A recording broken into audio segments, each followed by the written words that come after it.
খুবই সহজ চ্যাপ্টার, মানে একটু বড় আছে কিন্তু তুলনামূলক পড়াশোনা অনেক কম। ঠিক আছে, ফিজিক্স এর সবগুলোতেই পড়াশোনা কম। নিউটনিয়ান বলবিদ্যা থেকে যদি আমরা পড়ি, সবার শুরুতে দেখো তোমার এই ক্ষেত্রে কি কি আছে। সবার শুরুতে দেখো, এই যে জড়তা, এই সংজ্ঞাটা হচ্ছে আমাদের একটু দেখে রাখলেই চলবে। ঠিক আছে, জড়তা এই সংজ্ঞাটা, যে পদার্থ ধরো যে অবস্থায় আছে, যে অবস্থায় আছে তোমার চিরকাল সেই অবস্থায় থাকতে হচ্ছে প্রবণতা, তাকে আমরা কি বলি? জড়তা। এরকম ধরো এখন পড়াশোনা তোমার এক সময় থাকলো না, সারা জীবন তোমার না পড়তেই ভালো লাগবে, ব্যাপারটা হচ্ছে জড়তা। তো ফিজিক্সের ভাষায় তো যেমন ওইরকম না, ধরো তোমার টেবিলে একটা ধরো বই কি রেখে দিছো, তো সারা জীবন এইভাবে থাকবে, এই ঘটনাটাকে আমরা কি বলবো? জড়তা বলবো। যেভাবে এইভাবে আবার ধরো তুমি একটা জিনিস গতিশীল আছে, যে ঘুরতেছে, তাহলে সারাদিন সারা জীবন সে ঘুরতেই থাকবে, যদি না তুমি বাইরে থেকে কোনো বাধা দাও, তাহলে জিনিসটাকে আমরা কি বলি? জড়তা। এটা সর্বোচ্চ তোমার সংখ্যা আসতে পারে মেডিকেল, এরকম যদি না আসার সম্ভাবনা বেশি। ঠিক আছে, ওকে। তারপর দেখো এখান থেকে আমরা এই যে লাইনটা মনে রাখবো, যে কার জড়তা বেশি? যার ভর বেশি তার জড়তাও বেশি। ঠিক আছে, এই যে দেখো, এটা মনে থাকবে না? তাহলে ভর হচ্ছে কি পদার্থের জড়তার পরিমাপ। এটা হচ্ছে আমরা এখান থেকে মনে রাখবো, যে ধরো তোমার যদি ভর বেশি থাকে, আমার যদি ভর কম থাকে, তাহলে আমাদের কি জড়তাও বেশি থাকবে। এটা হচ্ছে ধরো ভর বেগ দিয়ে আমরা ব্যাখ্যা দিতে পারি। তো এত কিছু হচ্ছে তো আমাদের লাগবে না, মোটামুটি শুধু এই টার্মটাই মনে রাখবো, যে ভর হচ্ছে পদার্থের জড়তার পরিমাপ। কথাটি সত্য নাকি মিথ্যা? সত্য। ওকে, এভাবে আসতে পারে।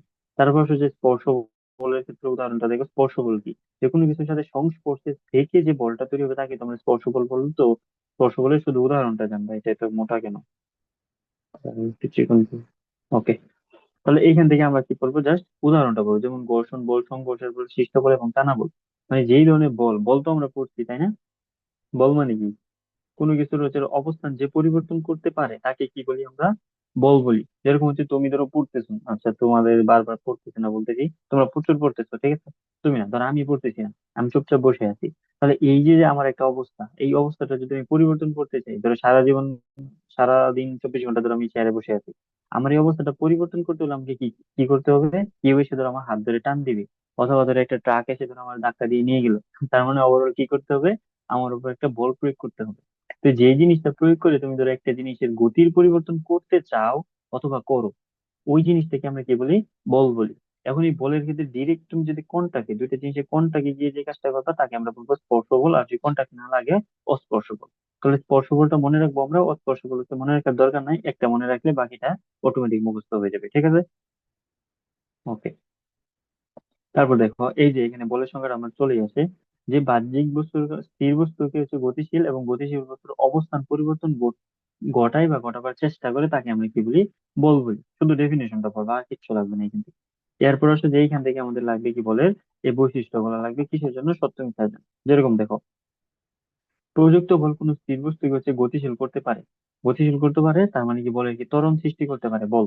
কথাটা সত্য না মিথ্যা? বল ত্বরণ সৃষ্টি করতে পারে, সত্য। ওকে, তারপর কি বলছে? তারপর বলতেছে যে প্রয়োগের ফলে গতিশীল বস্তুর বেগ হ্রাস অথবা বেগ বৃদ্ধি পায়, তার মানে অথবা বস্তুর বিকৃতিও করতে পারে। সহজ, এগুলো হচ্ছে তোমরা একবার পড়লেই দেখবো মনে থাকতেছে। প্রযুক্ত বল গতিশীল বস্তুর বেগের তথা গতির দিক পরিবর্তন করতে পারে। পারে কি পারে না? ধরো একটা গাড়ি হচ্ছে, ধরো ডান দিকে চলতেছিল, সামনে থেকে একটা বড় ট্রাক চলে আসলো, তার কি গতির দিক পরিবর্তন করবে কি করবে না? উল্টাই দিবে পুরা। ঠিক আছে, এরপর দেখো বলটা কি জোড়ায় জোড়ায় ক্রিয়া করে, এটি ইম্পর্টেন্ট। তোমার পরীক্ষায় কোয়েশ্চেন আসবে বল এককভাবে ক্রিয়া করে, সত্য না মিথ্যা? মিথ্যা, কারণ বল কিভাবে ক্রিয়া করে? জোড়ায় জোড়ায়। তাহলে এই বৈশিষ্ট্যগুলো আমরা পারবো না? বলো তো। আশা করি পারবো। যে পারবো না সে হাত তুল, তাকে আমরা সবাই মিলে করতালি দিই, তাহলে পারবো। ঠিক আছে, তারপর হচ্ছে যে একক। এককের ক্ষেত্রে বলের একটা এককটা কি? নিউটন। তোমরা আসো নাকি নাই? হ্যালো, জি কি অবস্থা, ভাইয়া। কথা বল।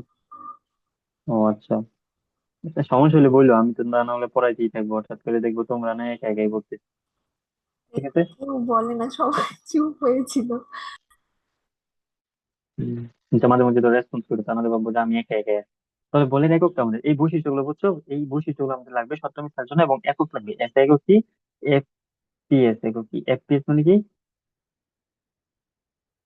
এককটা বলবো, তারপর হচ্ছে পাউন্ডাল, 1 পাউন্ড মানে কত, এটা আমাদের লাগবে না। বলের মাত্রাটা লাগবে, বলের মাত্রা, এমএল টি ইনভার্স। ঠিক আছে, তাহলে একক মাত্রা হচ্ছে আমাদের লাগবে। আর এটা তো ছোটবেলা থেকে জানো যে এফ সমান এম, এফ সমান এটি এম এ। এটা ধরো এরকম টেকনিক ছিল, যে একটা ছাগলকে এফ বলে যদি হচ্ছে বল প্রয়োগ করা করা হয়, সে হয়তো মেয়ে করে চিৎকার করবে, এরকম একটা ব্যাপার। তো এফ সমান এম, তার মানে এম মানে কি? বর, এ মানে কি? ত্বরণ। তাহলে কোনো কিছু ভর আর ত্বরণের গুণফলকে আমরা কি বল বলতে পারি। এটা হচ্ছে সত্য মিথ্যায় তোমার আসতে পারবে না। তাহলে এই জিনিসগুলো আমাদের একটু ইম্পর্টেন্ট। এরপর আসো বলের প্রকারভেদ। এটা হচ্ছে তুমি ধরো ফিজিক্স এর তোমাদেরকে তো পড়াইছি, কোন চ্যাপ্টারের জন্য পড়াইছি? উম আধুনিক পদার্থবিজ্ঞানে মেবি পড়াইছি, মনে আছে? মহাকর্ষ বল, তড়িৎচুম্বকীয় বল, সবল বল পড়াইছি কিনা বলতো? পড়াইছেন ভাইয়া। হ্যাঁ হ্যাঁ পড়াইছি। তাহলে এখন একটু সামারি করে দিই এখান থেকে কি কি লাগবে। এখান থেকে সহজ কথা, সবই ইম্পর্টেন্ট। যেহেতু দুই চ্যাপ্টার আছে, আবার হচ্ছে তুমি ধরো আবার অন্য একটা চ্যাপ্টার মেবি পাবা, সবই যেহেতু ইম্পর্টেন্ট তোমার এই ক্ষেত্রে লাগবে। আমি আচ্ছা বলি দিই একটু না, যে তোমার এগুলো হচ্ছে কি মৌলিক বল। মৌলিক কথাটার মানে কি? যে বলকে, যে জিনিসকে তুমি বাংলে আর নতুন কোনো জিনিস পাবা না, তাকে বলি আমরা কি মৌলিক। মানে এটা একেবারে সূক্ষ্ম, যাকে বাংলা আর কোনো কিছু পাচ্ছি না। তো সেম ভাবে মহাকর্ষ বলকে বাংলে তুমি এরকম পাবা না যে মহাকর্ষ বল দুইটা বলের কম্বিনেশন, এরকম কোনো কিছু পাবা না। তো এই কারণে এদের যেহেতু আলাদা কিছু বৈশিষ্ট্য আছে যে তারা একাই একশো, তো এই কারণে এই বলকে বলা হয় মৌলিক বল। প্রথম কথা হচ্ছে কি, তোমার কোশ্চেন আসবে নিচের কোনটি মৌলিক বল বা নিচের কোনটি মৌলিক বল নয়। তাহলে এই নিয়ম গুলো হচ্ছে তোমার মুখস্থ করতে হবে, বাংলা ইংলিশ সহ। মহাকর্ষ বল, তড়িৎচুম্বক বল, সবল নিউক্লিয় বল, দুর্বল নিউক্লিয় বল, ওকে, মুখস্থ করলাম, কোনো সমস্যা নেই। এরপরে হচ্ছে যে প্রত্যেকটা বল যে হচ্ছে ধরো একজন আরেকজনকে যে আকর্ষণ করে, বা তাদের মধ্যে যে আকর্ষণ বিকর্ষণের যে ব্যাপারটা, এটা হচ্ছে একটা কণার মাধ্যমে বিনিময় হয়। এই কণার নামটা হচ্ছে আমাদের জানতে হবে। যেরকম মহাকর্ষ বলের ক্ষেত্রে কণাটার নাম হচ্ছে গ্রেভিটন, বাহক কণা। তারপর হচ্ছে তুমি যে তড়িৎ চুম্বক বলে চলে আসো, এটার নাম কি? ফোটন। সবল নিউক্লিয় বলের মধ্যে কি আছে? এই যে তোমার মেসন, ঠিক আছে, মেসন। তারপর হচ্ছে তোমার দুর্বল নিউক্লিয় বলে কি আছে? কোথায় চলে গেলাম, দুর্বল নিউক্লিয় বল কোথায়? চোখে যেন পড়ে না। এই যে বুসন, ঠিক আছে। তাহলে দেখো, আমরা চারটা কোণের নাম করছি না? গ্রেভিটন, ফোটন, মেসন, বুসন। এই চারটা কোণের মাধ্যমে কিন্তু এক একজন এক এক রকম কাজ করে। তোমার পরীক্ষা কোশ্চেন আসবে মহাকর্ষ বলের ক্ষেত্রে তোমার বাহক কণা কোনটি বা কোন কণার বিনিময় ঘটে। যেরকম ধরো আমি এটা একটা এক্সাম্পল দিছিলাম ওই কাছে, যে আমি রেস্টুরেন্টে যাবো, আমি পিৎজা অর্ডার দিব, তারা পিৎজা দিবি। তো এই যে তারার আমার মধ্যে যে হচ্ছে ধরো আমি অর্ডার দেওয়া মাত্র দিয়ে দিল, এখানে কিছু না কিছু তো আমি একটা ধরো বাহক কণা আছে, বিনিময় করছি, কি বিনিময় করছি? টাকা। তো এই ক্ষেত্রে আমার বাহকটা কি? টাকা। এই মহাকর্ষ বলছি, মহাকর্ষ মানে কি, আমি বল মানে কি, যে মহাবিশ্বের দুটি বস্তু একটি আরেকটাকে তার দিকে টানে। পৃথিবী সূর্যকে টানতেছে, সূর্য চন্দ্রকে টানতেছে, একটা আরেকটাকে যে টানতেছে, টানার কারণে টানতেছে যে এর মধ্যবর্তী একটা কণা কাজ করে, এই কণাটার নাম হচ্ছে গ্রেভিটন। এই জিনিসটা হচ্ছে আমরা কি জানবো এখান থেকে, ঠিক আছে। এটা খুব বেশি ইম্পর্টেন্ট। তারপর দেখো, এটা খুবই দুর্বল এবং আকর্ষণধর্মী বল। দুর্বল এবং আকর্ষণধর্মী বল, ওকে। তারপর হচ্ছে ফোটনের বৈশিষ্ট্য তো আমরা পড়ছি, ফোটনের ভর নাই, চার্জ নাই, কিন্তু হচ্ছে বেচারার আবার ভরবেগ আছে। এটা আমরা পড়ছিলাম কিন্তু, ঠিক আছে। তাহলে দেখো, এটা হচ্ছে এখান থেকে গেল। তারপর হচ্ছে সবল নিউক্লিয় বল। তো সবল নিউক্লিয় বল হচ্ছে এককটা যদি আমরা মনে রাখি, এটা হচ্ছে কি ধরো সবচেয়ে শক্তিশালী বল তোমার, ঠিক আছে। সবল নিউক্লিয় বল সবচেয়ে কি শক্তিশালী বল। তারপর হচ্ছে দুর্বল নিউক্লিয় বল। দুর্বল নিউক্লিয় বলের ক্ষেত্রে হচ্ছে তোমার রেটে আসে, এগুলো তোমার তো আগে আমরা পড়ে আসছি। কারো কনফিউশন আছে এটা নিয়ে? না ভাইয়া। থাকার কথা, থাকার কথা না। যদি কনফিউশন থাকে, তুমি এটা ধরো আমি মেডিটিক্স থেকে তোমাদেরকে পড়াই দিয়েছিলাম, তাই না? জি ভাইয়া। মেডিটেক্স থেকে পড়ে দিয়েছিলাম, ওইখান থেকে বক্স করা আছে, চাইলে ওইটা তুমি হেল্প নিতে পারো। তবে এই জিনিসগুলো হচ্ছে আবার তুমি এখানে একটু গুরুত্ব দেবা, যে কোন বলের ক্ষেত্রে হচ্ছে তোমার কি কি কাজ করতেছে। এটা যেরকম দেখো, এই যে সবল নিউক্লিয় বল, সবল নিউক্লিয় বলের কারণে প্রোটন এবং নিউট্রন একত্রে আবদ্ধ হয়ে নিউক্লিয়াস গঠন করতেছে। তাহলে এটা তোমার পরীক্ষায় কোয়েশ্চেন আসবে, নিউক্লিয়াস গঠনে কোন বলটা হেল্প করতেছে? সবল নিউক্লিয় বল। এই বলের হচ্ছে বাহক কণিকা কি, এই যে মেসন তো পড়ছি আমরা, মেসন গ্রুপ। দুর্বল নিউক্লিয় বলের কারণে বিটা ক্ষয় হয়, বিটা ক্ষয় হয়। এর বাহক কণিকা কি? ডব্লিউ জেড, বোসন, ঠিক আছে। আর তড়িৎ চুম্বক বলের কারণে ইলেকট্রন হচ্ছে নিউক্লিয়াসের সাথে আবদ্ধ হয়ে পরমাণু গঠন করে। দুইটার মধ্যে কিন্তু পার্থক্য আছে, প্রথমটাতে হচ্ছে নিউক্লিয়াস গঠন করতেছে, পরটাতে পরমাণু গঠন করতেছে। দুইটা কিন্তু পেঁচ লাগিয়ে দিও না আবার, ঠিক আছে। আর মহাকর্ষ বল নক্ষত্র গুলোকে একত্রিত করে গ্যালাক্সি গঠন করতেছে, ঠিক আছে। আমাদের গ্যালাক্সির নাম কি বলতো?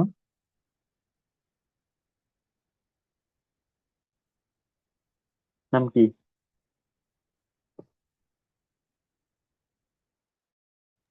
তাহলে কেউ বলেনি আমাদের গ্যালাক্সির নাম? আমি কি? মিল্কি জি ওয়ে, ভাইয়া কি ছায়াপথ, বললেন? নাম শোনো নাই? ও shit. গ্যালাক্সি না। তাহলে দেখো, এই যে চারটা বল আছে, চারটা বল কিন্তু ডিটেলসে পড়তে হবে, কোন বলের তুলনায় কে কত শক্তিশালী। এটা হচ্ছে আগে যেহেতু পড়াই দিয়েছে, এই কারণে ধরো একটু একটু সামারি করে দিলাম। এটা চাইলে মেডিটিক্স থেকে পড়তে পারো, কোনটার কি কাজ, কোনটার কি হচ্ছে তোমার কণা ইউজ করতে, মানে এক কথায় বই এই বলগুলো থেকে তোমার সবই লাগে, ঠিক আছে। একই জিনিস, আচ্ছা। তারপর দেখো হচ্ছে বাংলাদেশের ধরো বাংলাদেশ না, এই ক্ষেত্রে ধরো একটা জিনিস আমরা দেখবো, যে হচ্ছে, হ্যালো, ওয়াইনবার্গ, গ্লেসো, তিন বিজ্ঞানী কি করেন দুর্বল নিউক্লিয় বল, এটা হচ্ছে আলাদা ভাবে মনে রাখবা তারা কোন কোন মানে কিছু বিজ্ঞানী, ধরো তরুণ বিজ্ঞানী, তারা দুইটা বল নিয়ে কাজ করে কম্পাউন্ড একটা বের করেন, দুর্বল নিউক্লিয় বল এবং তড়িৎ চুম্বকীয় বলের মধ্যে একটি সম্পর্ক স্থাপন করেন। এই সম্পর্কটাকে কি বলে? সালাম ওয়াইনবার্গের তত্ত্ব। এখন তোমার পরীক্ষায় কোয়েশ্চেন আসবে সালাম ওয়াইনবার্গের তত্ত্বে কোন দুইটা বল কাজ করে, কোন দুইটা বল? তাহলে দেখো, দুর্বল নিউক্লিয় বল নট সবল, একটা হচ্ছে তড়িৎ চুম্বকীয় বল। তাহলে এই ক্ষেত্রে তোমার কোয়েশ্চেন আসবে কি, সালাম ওয়াইনবার্গের তত্ত্ব কে কে দেন, এখানে হচ্ছে তোমার কোন কোন বল কাজ করে, এটা ঠিক আছে। এটা আমাদের জানলেই হবে, আর জি কিছু না। ভাইয়া। ওকে। তারপর হচ্ছে ভরবেগ। ভরবেগ মানে কি, ভর আর বেগের যে গুণফলটা তাকে তো আমরা ভরবেগ বলি, তাই তো? যে এমবি, জি। সহজ কথা। তো এই ক্ষেত্রে হচ্ছে ধরো সংজ্ঞাটা তো হচ্ছে তুমি আমি সহজে রাউন্ড যে পিচ্ছি আছে, যে তোমার কি বলে, উম্মে সালমা, তোমার পিচ্ছি আছে না একটা বোন, ও পারবে তাই হুম। না? আছে। তো সেও পারবে যে একদম বর আর পিচ্ছি বেগের একদম গুণ, বড়। তাহলে তো আরো আগে পারবে। ঠিক কালারটা আছে, কি, আমি জিজ্ঞাসা করে দেখি। জিজ্ঞেস করে দেখবা যে বর বেগ মানে কি, এরকম বাংলাতে লিখবা বর এবং বেগ, এটা ডট দিবা, তাহলে তার জন্য হেল্প হবে, যেটা দ্বারা আসলে কি বোঝাচ্ছি, বলবে এই দুইটার গুণ বোঝাচ্ছি, ঠিক আছে। এটা আর কি বললাম, তো এটা পারবো আমরা। এটার ক্ষেত্রে দেখো আমাদের কি কি লাগতেছে, একক লাগতেছে, সুন্দর, মাত্রা লাগতেছে, পারবো না? জি ভাইয়া। একক মাত্রা। ওকে। তারপর হচ্ছে নিউটনের গতিসূত্র। নিউটনের গতিসূত্র কয়টা, এটা তো হচ্ছে ধরো আমিও পারবো, ঠিক আছে। হুম, আপনি তো সবাই পারবেন। পারবে। এটা হচ্ছে ধরো বুঝাই দিলাম, তাহলে মনে করবা যে হচ্ছে তোমরা তোমরা পারবা আর কি। তাহলে প্রথম সূত্র, দ্বিতীয় সূত্র, তৃতীয় সূত্র। এই ক্ষেত্রে হচ্ছে এটা তো সবাই জানো তাই না, যে বাহ্যিক বল প্রয়োগে হচ্ছে স্থির থাকবে নাকি কি করবে। দ্বিতীয়টা হচ্ছে ভরবেগের পরিমাণ। তৃতীয়টা হচ্ছে কি, এটা তো সবাই জানে, যে মারামারি করে হচ্ছে দেন হচ্ছে এই নিউটনের হচ্ছে তৃতীয় সূত্র এখানে রেফারেন্স টানে, কি প্রত্যেকটি এর একটি সমান এবং বিপরীত মুখী প্রতিক্রিয়া, ঠিক আছে। যে হচ্ছে তুমি একটা দিলা, সেও তোমাকে একটাই দিবে। আর যদি দুইটা দিয়ে দেয়, তার মানে হচ্ছে কি সে নিউটনের থার্ড ল ভঙ্গ করবে। তাহলে তিনটা সূত্র হচ্ছে আমাদের এখান থেকে লাগবে। তারপর কোন সূত্র থেকে আমরা কি পাই, কোন সূত্র হচ্ছে ব্যবহারিক, মানে কোন কোন কাজে ইউজ হইতেছে, এই জিনিসগুলো আমাদের লাগে। তো সামনাসামনি পড়তে পড়তে আমরা ধরো পেয়ে যাবো, যেরকম দেখো এই যে প্রথম থেকে আমরা শুরু করি। প্রথম সূত্র থেকে হচ্ছে আমরা জড়তার ধারণা পাওয়া যায়। এখন জড়তার ধারণা যেহেতু পাওয়া যাচ্ছে, একে বলবো কি, আমি জেড এর সূত্র বা law of inertia. Law of inertia বা জেড এর সূত্র, এই লাইনটা খুবই ইম্পর্টেন্ট। কারণ দেখো প্রথম সূত্র কি বলতেছে, যে বাহ্যিক বল প্রয়োগ না করলে তোমার স্থির বস্তু স্থির থাকবে, গতিশীল বস্তু তার গতিতে সারা জীবন আপন মনে নাচতে নাচতে চলতে থাকবে। তাহলে এই ঘটনাটা কাকে ইন্ডিকেট করে, জড়তাকে ইন্ডিকেট করে না? আমরা তো প্রথমেই বলছি যে আমি যেভাবে আছি সেভাবেই থাকতে চাই, বা আমি আমার মধ্যে কোনো পরিবর্তন চাই না। তো এই পরিবর্তনটা কখন আসবে, যখন তুমি তার উপর বল নামক একটা জিনিস দিয়ে তার মাথায় বাড়ি দিবা, তখন তার মধ্যে পরিবর্তনটা আসবে। তো এটাকে আমরা কি বলবো, প্রথম সূত্র থেকে ব্যাখ্যা পাইতেছি, জেডের সূত্র বা ল অফ ইনার্শিয়া। জড়তার ইংলিশ হচ্ছে ইনার্শিয়া, ঠিক আছে। জি ভাইয়া। এইটাই, আর কিছু না। ওকে। তারপর দেখো, যে একক ভরের কোনো বস্তুর উপর একক ত্বরণ সৃষ্টি করতে যে পরিমাণ হচ্ছে যা লাগে তাকে একক বল বলা হয়। এই যে এটা এফ সমান এম থেকে আসছে, এফ সমান এম। তো যদি একক ভর, কোনো বস্তুর ভর যদি হচ্ছে এক হয়, তার ত্বরণও যদি এক হয়, তাহলে এই গুণফলটাকে আমরা কি বলবো, বল বলবো, এফ সমান এম। সহজ জিনিস। আচ্ছা, এটা প্রথম সূত্র পেয়ে গেছি। এখন আসলে যে আমরা দ্বিতীয় সূত্র থেকে কি জানবো, যে দ্বিতীয় সূত্র থেকে দেখো, দ্বিতীয় সূত্র থেকে আমরা কি জানতেছি, বল নিয়ে জানতেছি। তাহলে প্রথম সূত্র নিয়ে আমি কি জানছি, জড়তা। দ্বিতীয় সূত্র নিয়ে আমি কি জানতেছি, বল জানতেছি। দেখো, বল। বলের একক, একক বলের সংজ্ঞা, বলের অভিমুখ, বল খাই খায় নাকি মাথায়, মানে ওভারঅল বল নিয়ে জানতেছি আমরা এখান থেকে, ঠিক আছে। এটা দ্বিতীয় সূত্র। জি তাহলে ভাইয়া। এতটুকু জানলে আমাদের না, আর কিছু লাগবে না। ওকে। এরপরে এখান থেকে আসো নিরপেক্ষতা নীতি থেকে। দ্বিতীয় সূত্র থেকে আমরা কি কি জানতে পারলাম, দ্বিতীয় সূত্রের অর্জনগুলো।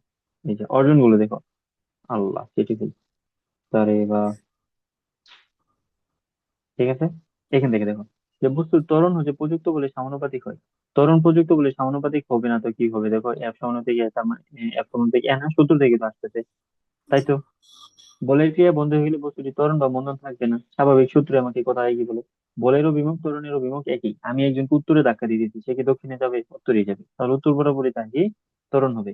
বস্তুর উপর বল ক্রিয়া করলে বস্তুটি ত্বরণ নিয়ে চলতে থাকবে। হ্যাঁ, কথা সত্য। বুঝছো? তাহলে এই চারটে ইনফরমেশন আমাদের এখান থেকে জানতে হবে। ক্লিয়ার? করে ম্যাথ জি লাগবে না আমাদের, এগুলো লাগবে কি। আমি তোমাদের পিডিএফ দিয়ে দেবো, তারপর হচ্ছে তোমরা এখন মনোযোগ দাও। আর কিছু না, ম্যাথ টেস্ট আমাদের লাগে না খুব একটা। এই যে এখন আসলে গাদ বল। হোয়াট ইজ গাদ বল, ইংলিশটা সহ ইম্পালসিভ ফোর্স। গাদ বল বা ইম্পালসিভ ফোর্স জিনিসটা কি?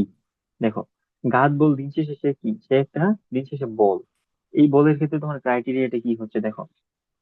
ক্রাইটেরিয়া হচ্ছে, আমি লিখে দিই, এক নম্বর ক্রাইটেরিয়া,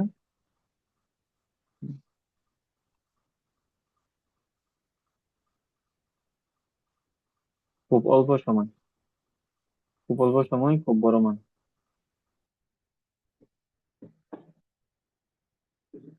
ঠিক আছে, এই দুইটা ক্রাইটেরিয়া যদি কেউ ফুলফিল করে তখন তুমি তাকে কি বলবা? গাছ বল বলবা। মন থাকবে? দেখো যে খুব অল্প সময়ের জন্য ক্রিয়া করবে, খুব বড় মানের বল।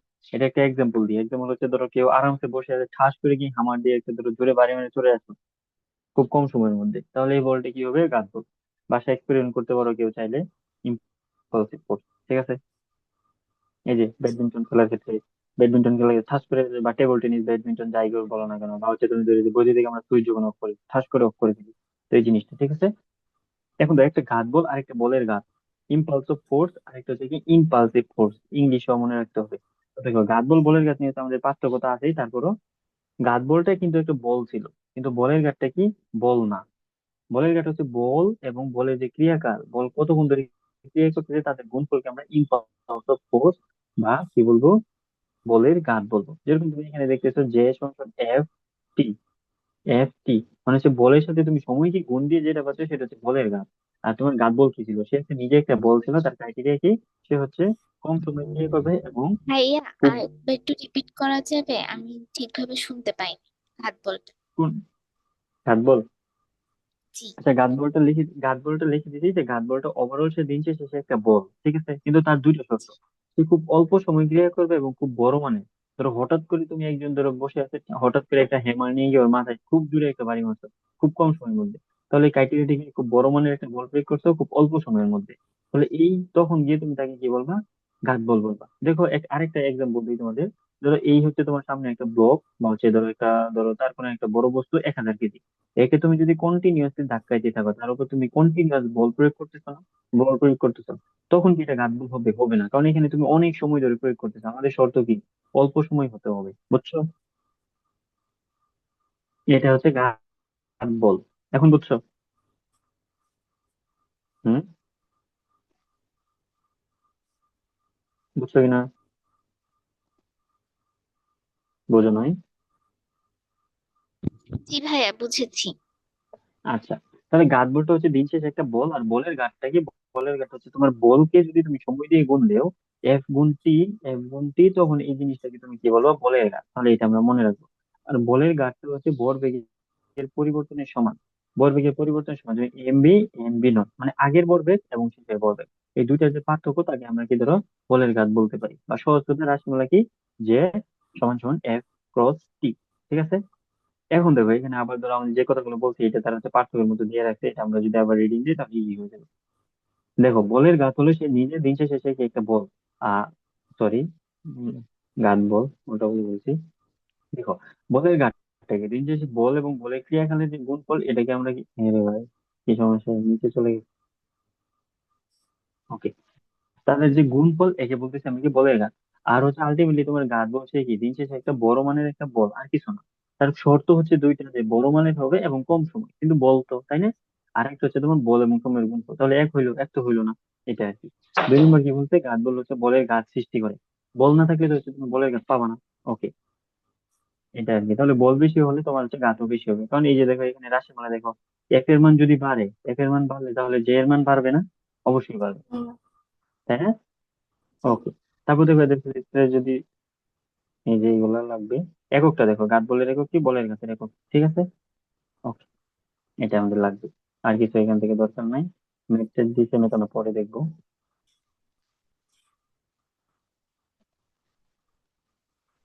এই যে দেখো নিউটনের গতিসূত্রে চলে আসছে আমি। উম,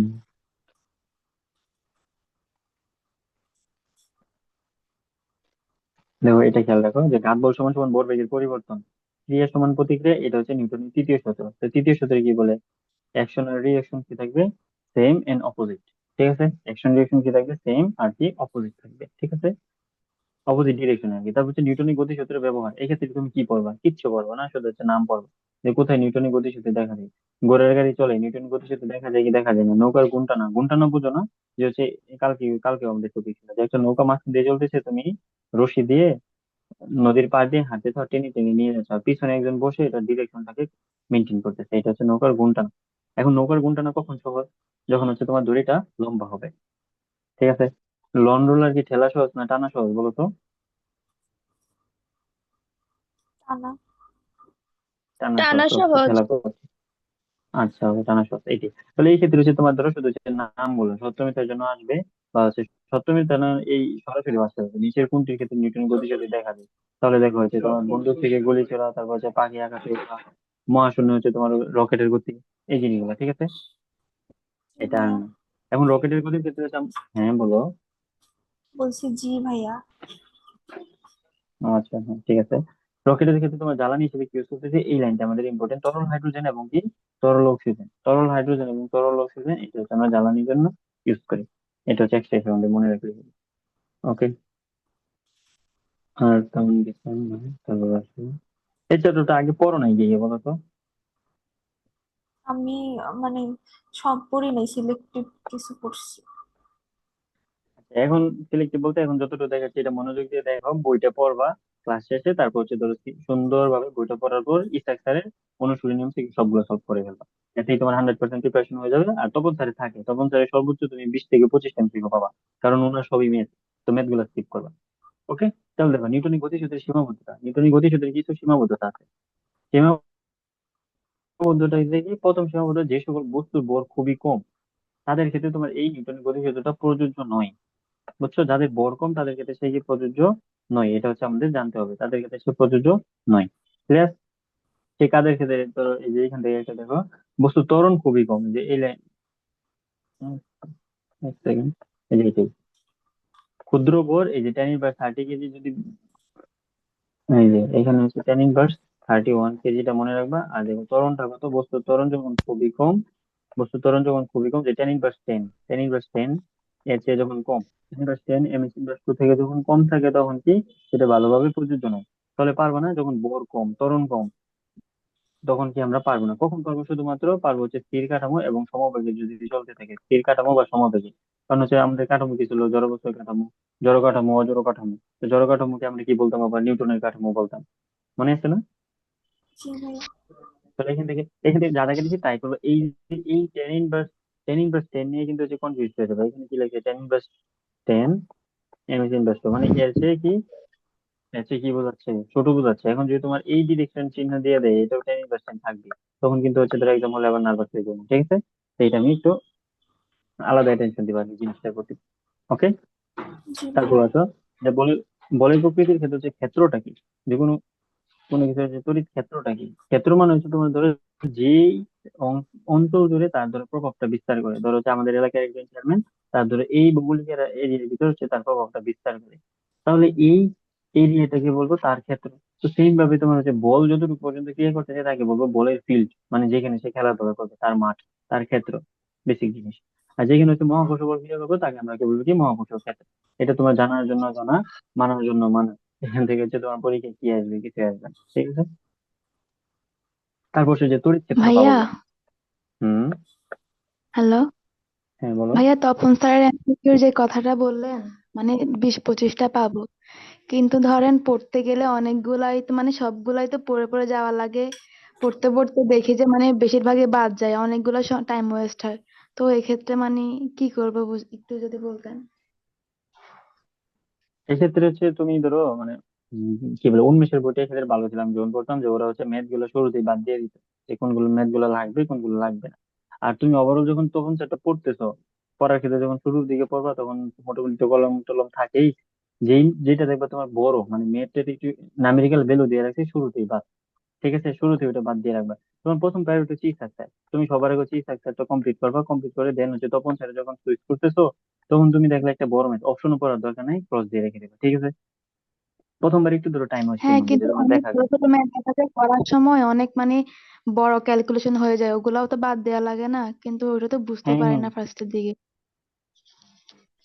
উম, বুঝতে এটাই। পারো না বলতে তোমার কাছে যেটা মানে নামেরিক্যাল ভ্যালু আছে, যেটা দেখবা বড় মানে খুব বেশি লম্বা করে একটা লিখতেছে, তাহলে এটা বাদ দিয়ে দিবা। তো ওভারঅল তোমার জ্ঞানমূলক কোশ্চেন গুলো আছে না, যেরকম তোমার কোশ্চেন আসলো যে তড়িৎ ক্ষেত্র পাবলের একক কি, এটা তড়িৎ ক্ষেত্র পাবলের কি, ভেক্টর রাশি না স্কেলার রাশি, যে এই টাইপ যে কোশ্চেন গুলো আছে তখন স্যারের বই, তুমি ওইটা পড়বা।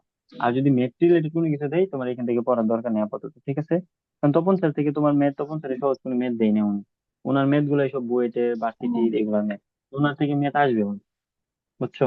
আর শুরুর দিকে যখন পড়তেছো তখন ওই একটু যে ধরো একটু সবচেয়ে ডাইমেনশন সমস্যা যাবে। হয়েছে, কেমিস্ট্রিতে কবির স্যারটা পড়ার সময়, কারণ কেমিস্ট্রিতে অনেকগুলা কোশ্চেন তো, কবির স্যারের হচ্ছে আরো বেশি। হুম তো পড়তে পড়তে দেখা যায় বেশিরভাগই বাদ যায়, কিন্তু মানে অনেকগুলা টাইম চলে যায়। হুম একটু শুরু দিকে টাইম দেবে। আর উন্মেষের বই থেকে পড়ো না, থেকে পড়ো? না, আপনার কোচিং এর বইগুলো দেখছিলাম, অনেক এমসিকিউ ওখানে থাকে না। আমি ওই যে আপনার একদম মেডিলজি থেকে চ্যাপ্টার ওয়াইজ আলাদা আলাদা করে, না সরি চ্যাপ্টার ওয়াইজ না, রাইটার ওয়াইজ আলাদা আলাদা করে দেওয়া আছে, ওখান থেকেই পড়ি। সব সব সব এমসিকিউ দিয়ে দিতে কিনে। হ্যাঁ, ওখানে দিয়ে দিছে। সব না দেওয়াটা উচিত ছিল। আমি যখন পড়তাম তখন উন্মেষে ধরে সব দিত না, তো এই ক্ষেত্রে আমার জন্য সহজ হয়ে যেত। যে উন্মেষে দেখা গেছে যে আগে থেকে নালিফাই করে দিয়ে দিছে, তারপর ওই নালিফাই করার পরেও দেখতাম হচ্ছে আরো অনেক কিছু থাকে, ওইগুলো আমি নিজে নিজে নালিফাই করতাম। তো এখন হচ্ছে উন্মেষের লাস্ট আচ্ছা। বইগুলো কেমন এটা দেখা নাই। তবে একটু ধরো টাইম যাবে, তো তুমি প্রায়োরিটি দিবা হচ্ছে ইসা স্যারকে আর হচ্ছে আজাদ স্যারকে, তাদেরটার মধ্যে যেগুলো পাইতেছে এগুলো হ্যাঁ, দেখবা মোটামুটি। বুঝছো? ওটা সলভ করা শেষ দেখে এখন এটা করি আর কি। হম, বুঝতে পারছি। আপনার কাছে ভাইয়া আচ্ছা। উন্মেষের যে পিডিএফ আছে না, ওই রকমই হম, এখনো ওই সেমই আছে তো। আমি আচ্ছা পিডিএফ তাহলে থেকে পড়তে পারি না। হম, আচ্ছা বুঝতে পারছি। হুম। আচ্ছা একটু কষ্ট করে আর কি নিতে হবে পয়েন্ট আউট। আর দেখবা শেষের দিকে যেগুলো থাকে এগুলো ম্যাথ, শুরুর দিকের গুলো হচ্ছে বুঝবা, মানে যেগুলো তোমার কাছে মনে হয় যে মিডিল আসা এইটাই দিয়ে দিবা। কারণ ম্যাথ নিয়ে কিন্তু হচ্ছে যারা বিশেষ করে যারা ফার্স্ট টাইমার থাকে, এদের কাছে মনে হয় যে ফিজিক্স চ্যাপ্টার পড়ছি, ম্যাথ পড়বো না তাহলে কেমনি কি, বুঝছো না? তো এরকম একটা থাকে যে থাকে না যে নিষিদ্ধ জিনিসের প্রতি হচ্ছে আগ্রহ বেশি, তো ওই দিক দিয়ে হচ্ছে যারা ফার্স্ট টাইমার বিশেষ করে এদের ধরো হচ্ছে ম্যাথ দেখলে মনে হয় যে এই ম্যাথটাই মেডিকেলে আসবে। তো ধরো এখানে ম্যাথ টোটাল তো মেডিকেলে, সারা মেডিকেলে তোমার এইখানে ধরো 20টা প্রশ্ন, 20টা প্রশ্নের মধ্যে তোমার সর্বোচ্চ মেথ আসবে হচ্ছে দুইটা, খুব বেশি গেলে তিনটা মেথ আসবে, দুই থেকে তিনটার মধ্যে কিরকম মেথ আসে? এই যে ই সমান এফ, তোমার এফ এর মান দেওয়া, কিউ এর মান দেওয়া, বলবে ই বের করো, এই যে এই টাইপসের ম্যাথ। তো এই টাইপসের ম্যাথের জন্য প্র্যাকটিস করা লাগে 2 বছর 12 বছর পরে আসতো এই এই প্র্যাকটিসের জন্য। বুঝছো? এটা হচ্ছে জিনিস। আর হুম, কোনো হুম। কিছু থাকে তোমার হচ্ছে ধরো টেকনিক, শর্টকাট আছে, যেরকম হচ্ছে তোমার ধরো তক্তার ম্যাথ গুলো আছে, যে হচ্ছে তক্তা তোমার ধরো কতটুকু যাওয়ার পর হ্যাঁ। হচ্ছে ব্যাকওয়ার্ড হয়ে যাবে, কি হয়ে যাবে, এইগুলো হচ্ছে তোমার টেকনিক। তো যেগুলো টেকনিক থাকে এগুলো তো তোমরা সবাই মোটামুটি ইউজ তো, যে জানো, মানে পরিচিত অ্যাটলিস্ট। তো যেগুলো টেকনিক থাকে সেগুলো টেকনিক দিয়ে শিখতে হয়। কারণ ওই টেকনিক না করলে তক্তার ম্যাথ গুলো আছে কতটুকু যাওয়ার পর হচ্ছে তক্তা, ধরো কথা কথা এরকম বললো যে 50 মিটারে এমএসএন বা অন্য এসে রান করতেছে, সে অর্ধেক যাওয়ার পর তার ব্যাক অর্ধেক হয়ে গেল, তাহলে আসে কতটুকু প্রবেশ করতে পারবে? এই ম্যাথটা তুমি যদি নর্মাল ট্রেডিশনাল নিয়মে করতে চাও জীবনে তো আনসার করতে পারবে না, এত সময় নেই। তো এটা হচ্ছে আমাদের টেকনিক। টেকনিকটা কি, একে আমরা কত দিয়ে ভাগ দিয়ে দিই? 10 দিয়ে ভাগ দিয়ে দিই। ঠিক আছে? তো এরকম আর কি। তো এটা নিয়ে হচ্ছে টেনশন করো না তোমরা, মানে মোটামুটি যেগুলো আছে এগুলো ম্যাথ, ম্যাথের আলাপ বাদ। কারণ হচ্ছে মেধা আসবে না, কেমিস্ট্রি থেকে পিএইচ নিয়ে 1-2টা মেধা আসতে পারে, এগুলাই বা হচ্ছে তোমার কনভার্সন, এই একক থেকে ওই একক এরকম। ঠিক আছে? জি, বুঝছি। ওকে। তারপর দেখো আচ্ছা। মহাকর্ষ, যখন কইতে যায়, মহাকর্ষ প্রবলের ক্ষেত্রে সেম, তুমি শুধুমাত্র এককটা পাবা, E সমান F/m। মহাকর্ষ প্রাবল্যকতার মানে কি? প্রাবল্যকতার মানে হচ্ছে তোমার ধরো এই তোমার এটা ফিল্ড, এখন তোমার ফিল্ডে ধরো আমি কাউকে নিয়ে যেতে যতটুকু আমার শক্তি লাগতেছে তাকে বোঝাচ্ছে হচ্ছে প্রাবল্য। ঠিক আছে? তাহলে হচ্ছে নিউটন পার কেজি, মানে হচ্ছে প্রতি কেজি নিয়ে যেতে আমার যতটুকু শক্তি লাগতেছে তাকে বলতেছি আমি কি মহাকর্ষ প্রাবল্য। সহজ জিনিস, বুঝছো? এটাই। তারপর হচ্ছে যে নিউটনের প্রথম সূত্র থেকে আমরা জড়তার ধারণা পাইছি, দ্বিতীয় সূত্র থেকে বলের ধারণা পাইছি, তৃতীয় সূত্র থেকে আমরা কার ধারণা পাবো? ভরবেগের নিত্যতা সম্পর্কে জানতে পারি তৃতীয় সূত্র থেকে। খুবই কিউট একটা কোশ্চেন। ঠিক আছে? এটা। তারপর হচ্ছে যে ভরবেগের সংরক্ষণের তার নীতি। এই যে দেখো ভরবেগ, কোনো বস্তুর উপর বাহ্যিক বল প্রযুক্ত না হলে ভরবেগের কোনো পরিবর্তন হবে না। কথাটি সত্য না মিথ্যা এরকম আসবে, পরিবর্তন হবে কি হবে না, তার মানে কি ভরবেগটা সংরক্ষিত থাকতেছে। তো যেই তোমার ধরো সংঘর্ষের ক্ষেত্রে ভরবেগটা সংরক্ষিত থাকে তাকে আমরা কি বলি? স্থিতিস্থাপক সংঘর্ষ। আর যেটা থাকে না তাকে কি বলি? অস্থিতিস্থাপক সংঘর্ষ, তাই না? তো ম্যাক্সিমাম আদর্শ কি, আদর্শ হচ্ছে তোমার সংরক্ষিত থাকবে। আর এইখান থেকে তুমি কি করবে, যে আগের মতো যে রৈখিক ভরবেগের সংরক্ষিত নীতি বা নিত্যতা সূত্র মেনে চলে নিচের কোন ঘটনাটি? বুঝছো কোন ঘটনাটি মেনে চলে? এই যে কামান থেকে গোলা ছোড়া, কামান থেকে গোলা চললে কামানটা হচ্ছে পিছনের দিকে ধাক্কা দেয়, আর ওই নৌকা থেকে লাফ দেয়। তুমি যখন নৌকা থেকে লাফ দিবা দেখবো যে নৌকা পিছনে পড়ে গেছে, তুমি পানিতে পড়ে গেছো। ঠিক আছে? এটা। তারপর যে যখন রকেট ওড়ে, রকেট থেকে পিছন থেকে কি হয়? আগুন বের হয়। তো আগুনের যে গ্যাসটা থাকে এই গ্যাসের শক্তি পেশি হচ্ছে সামনের দিকে এগিয়ে যায়, মানে তার উল্টা। এটা কিন্তু সবাই ফিজিক্স পড়া লাগে না, এটা এমনিই জানে মানুষ। ধর হচ্ছে তুমি যদি দাদা নানা যারা আছে তাদেরকে গিয়েও যদি এরকম বলো, তারাও কিন্তু তোমার এটা পারবে। বুঝছো, যে প্রকৃতি আমাকে ধাক্কা দিল, ব্যাপারটা এরকম। তাহলে এখান থেকে শুধু আমরা নামটা বলবো যে কোনটা দেখা যায় কোনটা দেখা যায় না। এখান থেকে আমাদের একটা কোশ্চেন আসছে, শুধু যে বইয়ের লাইন তুলে দিয়েছে। ঠিক আছে, শুধু ম্যাথ চ্যাপ্টার তো তোমার লাগবে না। ওকে, এই যে এটা, যে নিউটনের তৃতীয় সূত্র, ক্রিয়াজনিত বল এবং প্রতিক্রিয়াজনিত বলের এক্সাম্পল এখানে দিতে, যে এখানে কোনটা দেখা যায়। নিউটনের টেবিলের উপর বই রাখলে, ধরো টেবিল, বইয়ের উপর 1 কেজি, বই যতটুকু বল দিতেছে টেবিলও তার দিকে হচ্ছে ধরো 1 কেজি পরিমাণ ধরো বল প্রয়োগ করবে। তারপর হচ্ছে বন্দুক থেকে গুলি ছোড়া, যেটা বললাম, তুমি যদি ফিজিক্স না জেনে বন্দুক থেকে গুলি ছোড়ো, গুলি যাবে, তুমি উল্টে পিছনের দিকে পড়ে যাবা। ঠিক আছে, এই যে নৌকা থেকে লাফ দেওয়া, জাস্ট হচ্ছে নামটা পড়ে রাখবা, আর কিছু না। এই যে পায়ে হাঁটা, শুধু নাম। লিফটের প্রতিক্রিয়া, যে যখন লিফটে উঠতেছি নামতেছি, এটা।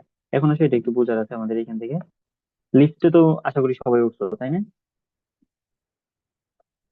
জি ভাইয়া। সবাই তো উঠছো আশা করি। তো লিফটে তুমি তো যখন উঠো, এই যে যা জায়গায় দিতে এইটা লাগবে শুধু। লিফটে যখন তুমি এ তরণে উঠো, তো আমাদের নর্মাল নিজস্ব একটা অভিঘর্ষের যে ত্বরণ থাকে, তখন যখন তুমি এ তরণে উঠো, তখন কি নিজেকে হচ্ছে ভারী মনে হয় না? নিজেকে যখন উঠতেছে তখন মনে হয় ভারী, নিচের দিকে আমাকে কেউ টানতেছে, তখন আমার কাছে ভারী মনে হয়। তাহলে এই জিনিসটা মনে রাখবে, লিফটে যখন আমি উপর দিকে উঠবো এ তরণে, তখন কি আমার কি ভারী মনে হয়। ঠিক আছে, এইটা। আবার যখন হচ্ছে তুমি লিফটের ভিন্ন কালার দিয়ে লিফটে যখন এ ধরনের তুমি নিচের দিকে নামবা, নামার সময় কি নিজেকে হালকা মনে হয় না? তো এই কথাটাই মনে রাখতে হবে, তোমার আর কিছু লাগবে না, হালকা মনে হয়। ঠিক আছে। আচ্ছা, তারপর হচ্ছে মন্দনের ব্যাপারটা হচ্ছে তার সম্পূর্ণ উল্টা থাকবে, যে মন্দনী উপরে উঠলেও আরো কি একই অনুভূত হবে। মন্দন, মন্দন তো বুঝতেছি, তরুণের উল্টা, বেগরাসের হার। ঠিক আছে। এখন যদি ধরো লিফট যদি স্থির থাকে, যদি সমবেগে হচ্ছে লিফট যখন হচ্ছে স্থির থাকে বা সমবেগে যখন ওঠানামা করে, সমবেগে ওঠানামা করলে তার কি আপাতভাবে কোনো পরিবর্তন হবে? কোনো পরিবর্তন হবে না। ঠিক আছে। আর লিফট যখন অবাধে হঠাৎ করে তোমার ঠাস করে নিচে নামা শুরু হচ্ছে, তখন কি হবে? ভারহীন মনে হবে, যে মনে হবে আমার কোনো বলতই কোনো কিছুই নাই। ঠিক আছে। আর লিফট যখন হচ্ছে তোমার অভিঘর্ষজ ত্বরণকে যখন ক্রস করে ফেলবে, যে অভিঘর্ষজ ত্বরণ ওটা হচ্ছে কত, 928, এর চেয়ে যদি আরো বেশি ধরনের নিচের দিকে নামে, তখন আমাদেরকে কি মনে হবে? প্রতিবারহীনতা, সুপার ওয়েটলেসনেস। ঠিক আছে, সুপার ওয়েটলেসনেস। তাহলে এই যে এখানে যে জিনিসগুলো দাগিয়ে দিয়েছে, এইটাই তোমার ইম্পর্টেন্ট। যে আমি উপরে উঠলে ভারী লাগতেছে, নিচে নামলে হালকা নামতে লাগতেছে। অভিঘর্ষ ত্বরণের যে যদি হচ্ছে তোমার সমান সমান হয়, তাহলে কিরকম হবে? যদি অভিঘর্ষ ত্বরণের চেয়ে বেশি ত্বরণে নামি, তাহলে হচ্ছে কি হবে? ঠিক আছে, সহজ না? জি ভাইয়া। ওকে, যা দাগিয়ে দিচ্ছি এটা, আর কোনো কিছু তোমাদের এখান থেকে লাগবে না। তারপর হচ্ছে যে ঘূর্ণন গতি। ঘূর্ণন গতি কি? রোটেশনাল মোশন, মানে কি, যে কোনো কিছু যদি একটা অক্ষকে কেন্দ্র করে ঘুরে, যেরকম ধরো ফ্যানের পাখা ঘুরতেছে বা হোয়াট, কোনো কিছু যখন কেন্দ্র করে, যখন এরকম একটা অক্ষকে কেন্দ্র করে যখন বারবার ঘুরতে থাকে, বা বারবার যে গতিটা, তাকে আমরা কি বলি? ঘূর্ণন গতি। তো ঘূর্ণন গতির ক্ষেত্রে বৈশিষ্ট্যটা লাগবে। দেখো, ঘূর্ণন অক্ষটা কিন্তু সবসময় স্থির, যাকে কেন্দ্র করে ঘুরতেছে সে কিন্তু সবসময় স্থির। সে যদি স্থির না থাকে, তাহলে কি? তাহলে হচ্ছে গতি কোথায় চলে যাবে? ধরো সাইকেলের চাকা যদি চাকার পয়েন্টে না থাকে, যেটা মাঝখান দিয়ে ঘুরতেছে, তো চাকা খুলে দৌড় দিবে। ঠিক আছে, তাহলে এটা আমরা মনে রাখবো এখান থেকে। অক্ষ সবসময় স্থির থাকতেছে। কোন বস্তু ঘূর্ণন হলে তার প্রতিটি কণা নির্দিষ্ট সময়ের অবকাশে একই কোণে ঘুরে। একই কোণে ঘুরে, যেটা বললাম, যে নির্দিষ্ট সময়ের অবকাশে বা একটা ইন্টারভাল পরে পরে। ঘড়ির সেকেন্ডের কাঁটা দেখো, মিনিটের কাঁটা দেখো, ঘন্টার কাঁটা দেখো, একটা নির্দিষ্ট সময় পরে পরে কি সে একই দিকে আবার বারবার আসতেছে, তাই না? জি ভাইয়া। তাই কিনা? ওকে। ঘূর্ণন গতি সংক্রান্ত হচ্ছে রাশিমালা। দেখো, ঘূর্ণন গতি সংক্রান্ত যদি আমরা রাশিমালায় ঢুকে যাই, তখন সহজে কি দিয়ে শুরু হবে? কৌণিক দিয়ে শুরু হবে। এটা সব। যদি তোমার রৈখিক বেগ থাকে, তাহলে ঘূর্ণন বেগটাকে আমরা কি বলবো? কৌণিক বেগ। রৈখিক ত্বরণ, কৌণিক ত্বরণ, মানে ঘূর্ণনে ঢুকে গেলেই হচ্ছে তোমার কথাটার আগে কি চলে আসবে? কৌণিক চলে আসবে। এইভাবে মনে রাখবা। আচ্ছা বলো তো, কৌণিক ত্বরণ এটাই হচ্ছে তোমার পোলার ভেক্টর, নাকি হচ্ছে তোমার ধরো উম আরেকটা কি ভেক্টর? বলো, পোলার ভেক্টর কি না, সত্য নাকি মিথ্যা? আজকে কি আমার ভিডিও অন করো? না, না। ঠিক আছে। কৌণিক ত্বরণ কোন ধরনের ভেক্টর? ইয়া বলো, কি বলে?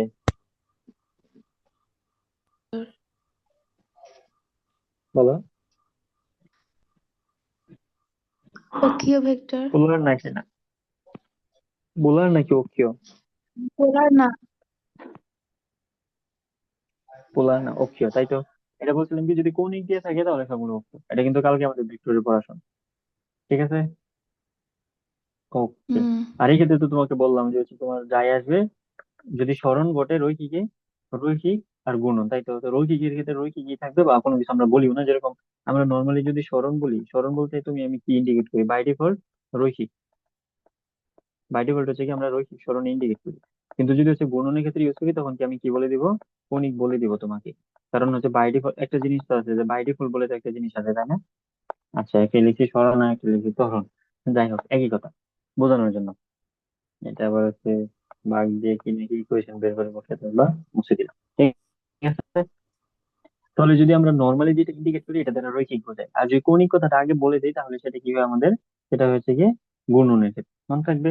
তাহলে এই যে এই সূত্রগুলো আমাদের মনে রাখতে হবে। থিটা, থিটা হচ্ছে কৌণিক সরণ এস বাই আর। তারপর হচ্ছে তোমার কৌণিক বেগ, কৌণিক বেগের ক্ষেত্রে হচ্ছে শুধু আমরা কি মনে রাখবো, উম তেমন কিছু লাগবে না এখান থেকে।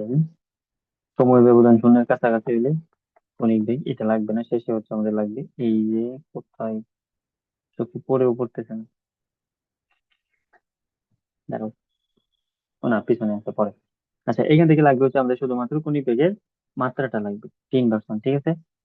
এখান থেকে এটা আমাদের পড়লে হবে, একক লাগবে রেডিয়ান পার সেকেন্ড।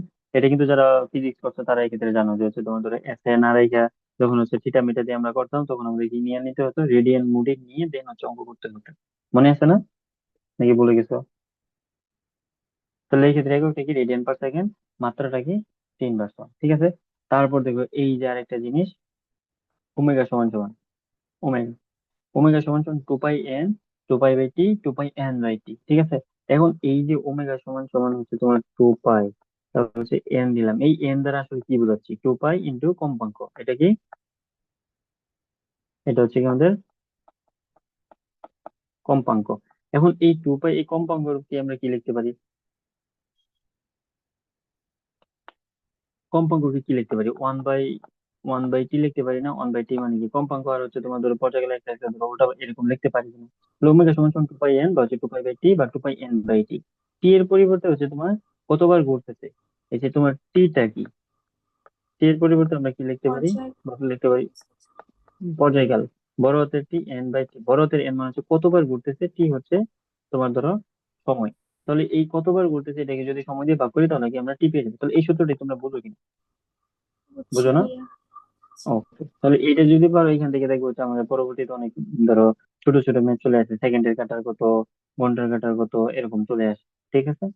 আচ্ছা, তারপর দেখো এই যে এই জিনিসগুলো খুবই ইম্পর্টেন্ট, যে রৈখিকের সাথে কৌণিকের সম্পর্কটা, রৈখিকের সাথে কৌণিকের সম্পর্ক, যে রৈখিক বেগ কৌণিক বেগের মধ্যে সম্পর্ক দেখো বি সমান সমান ওমেগা আর। এটা খুব ইম্পর্টেন্ট, বি সমান সমান ওমেগা, এটা আমাদের মনে রাখতে হবে। ক্লিয়ার? কারণ অনেক সময় তোমার ধরো দুইটাই দেয়া থাকবে, দুইটার মানই দেয়া, তোমার হচ্ছে আরেকটা বের করতে পারবে, কারণ মেডিকেল এরকমই আসে। আর যদি এটা ভেক্টর রূপে নিয়ে আমরা এই যেরকম, ঠিক আছে, এটা কিন্তু খেয়াল রাখবা। যদি ভেক্টর রূপে কোনো কিছু থাকে তাহলে কিন্তু এটা সিকোয়েন্স আমরা ফলো করতে হয়, ক্রস গুণন আছে। কারণ তোমার বি সমান সমান যদি আমি আর ক্রস ওমেগা দিই, কথাটা কি সত্য হবে না মিথ্যা হবে? মিথ্যা হবে, কিন্তু এটা কিন্তু ফলস, এটা কিন্তু সঠিক না, ঠিক আছে, এটা কিন্তু ভুল। তাহলে এই ক্ষেত্রে যদি তোমার ক্রস দিয়ে থাকে একেবারে সিকুয়েন্সিয়ালি মনে রাখবা, আগে ওমেগা নাকি আগে আর, মনে থাকবে এইটা।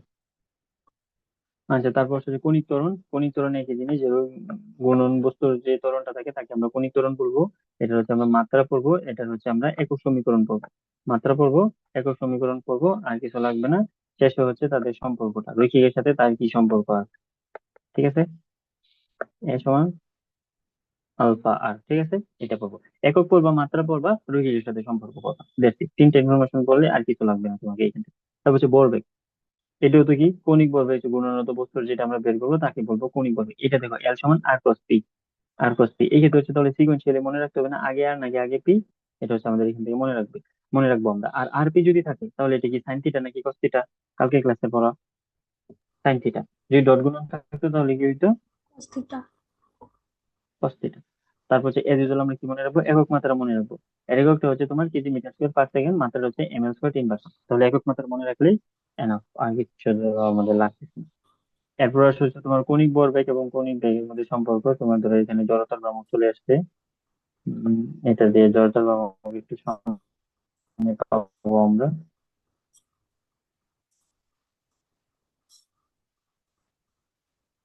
এই যে দেখো জড়তার ভ্রামক চলছে, জড়তার ভ্রামক এই চ্যাপ্টার খুবই ইন্টারেস্টিং একটা পড়া, তাই না? এটা তো পারো, মোমেন্ট অফ ইনার্শিয়া, জড়তার ভ্রামক কি মোমেন্ট অফ ইনার্শিয়া, ইংলিশ আমাদের মনে রাখতে হবে। তো কোনো বস্তু জড়তার ভ্রামক হচ্ছে আমরা কিসের মাধ্যমে নির্ণয় করি, আই সমান সমান শর্ত থেকে এম আর স্কয়ার। তাহলে এই সংজ্ঞাটা হচ্ছে আমাদের এখান থেকে জানলেই হবে একটু না, যে সংজ্ঞা থেকে আসে। এটা তো সবাই জানো, জানো না, যে একটি দৃঢ় বস্তু কোনো স্থির অক্ষের চারিদিকে আবর্তিত হতে থাকলে ওই অক্ষের সাপেক্ষে বস্তুটি জড়তার ভ্রামক বলতে অক্ষ হতে প্রতিটি কণার দূরত্বের বর্গ এবং প্রত্যেকের ভরের গুণফলের সমষ্টিকে বলবো। সহজ কথা, এম আর স্কোয়ার, এটা হচ্ছে তুমি যদি সামেশন বের করো, এম আর স্কোয়ার মানে বর আর হচ্ছে তাদের দূরত্বের যে বর্গ আছে এটার গুণফলের সমষ্টি যদি নেই, যেখানে যেরকম লিখছে তাকে আমরা কি বলবো, জড়তার ভ্রামক বলবো। ঠিক আছে, একে কি দিয়ে প্রকাশ করা হয়, আই দিয়ে প্রকাশ করা হয়। দাঁড়াও, একটা কল আসছে।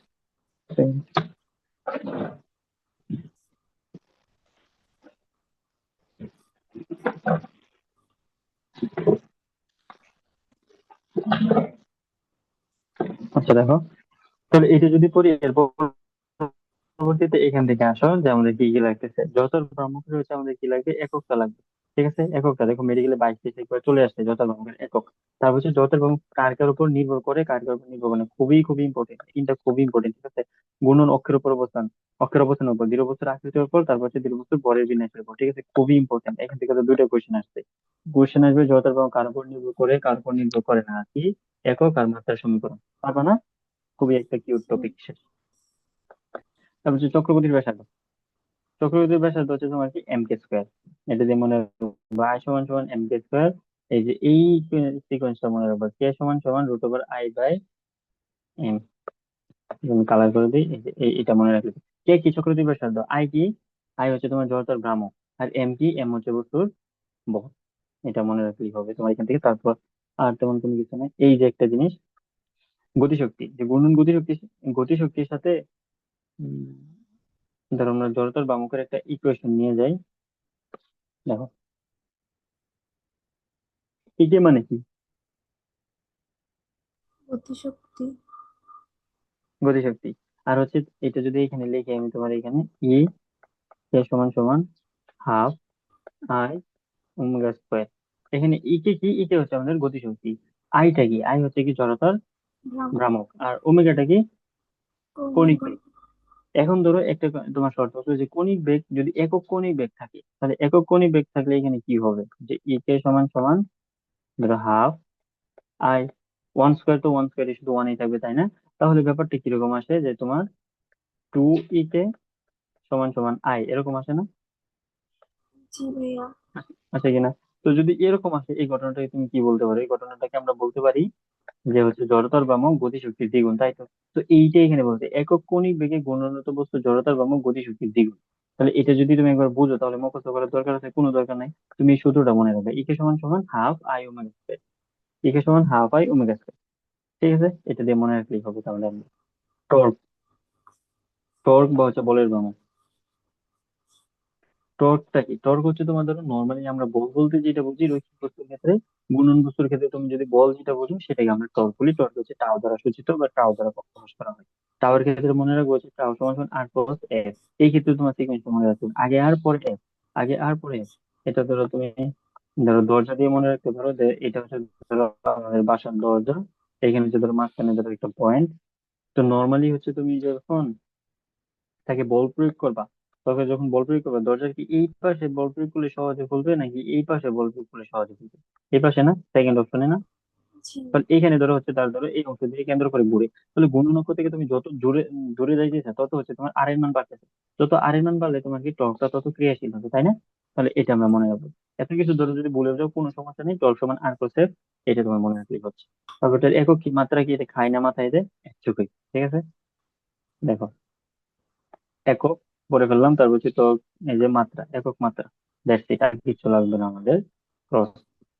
আচ্ছা এখন ধরো তো যদি আর ক্রস এফ না থাকে, যদি আর এফ সাইন থিটা থাকে, কোথায় চলে গেলাম আমি, যদি এখানে আর এফ সাইন থিটা থাকে তাহলে কি ভুল, না বলতো না, ভাইয়া, সেম না? ঠিক আছে। জি। হ্যাঁ হ্যাঁ, অনেক সময় থাকে হচ্ছে ধরো হচ্ছে বেশি পড়ে গেলে সমস্যা এরকম হয়ে যায়, যে বেশি পড়ে গেলে হচ্ছে দেখা যায় উম, কি বলে না, একটা গান আছে না, সব পেলে নষ্ট জীবন, এরকম সব পড়লে নষ্ট জীবন। ঠিক আছে, বেশি পড়তে গেলে দেখা যায় হচ্ছে পণ্ডিত হয়ে যায় আমরা সবাই, খুব এত এত এক্সপ্লেনেশন, এত এত ধরো আইডিয়া বের করে এক্সাম হলে বসে, তখন কি হচ্ছে ভুল হয়ে যায়। ঠিক আছে, তাই হচ্ছে সহজ সরল থাকতে হবে এক্সাম হলে বসে বসে। ওকে, দেখো টর্কের সাথে হচ্ছে জড়তার ভ্রামকের একটা সম্পর্ক আছে, আই আলফা। আলফা দ্বারা কি বোঝাচ্ছে বলতো, কৌণিক ত্বরণ।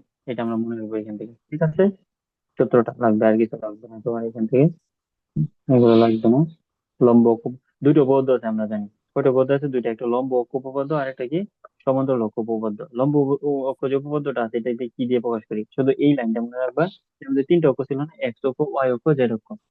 তো এটা যদি এরকম হয়, দুইটা অক্ষ, জাস্ট এই লাইনটা আসবে যে নিচের কোনটি লম্ব অক্ষ উপপাদ্যকে ইন্ডিকেট করতেছে, তাহলে এই সূত্রটা লম্ব অক্ষ উপপাদ্যকে ইন্ডিকেট করতেছে। তারপর হচ্ছে তোমার কি সমান্তরাল অক্ষ উপপাদ্য, শুধু নামটা রাখলেই যে এটা, এটা কাকে ইন্ডিকেট করতেছে? সমান্তরাল অক্ষ উপপাদ্যকে। শুধু এই জিনিসটা শিখো, আর কিছু শেখার দরকার নেই এখান থেকে। ঠিক আছে, ওকে। তারপর লাগবে না, এই যে এখন আসো, এই চারটা আমাদের এখান থেকে লাগবে।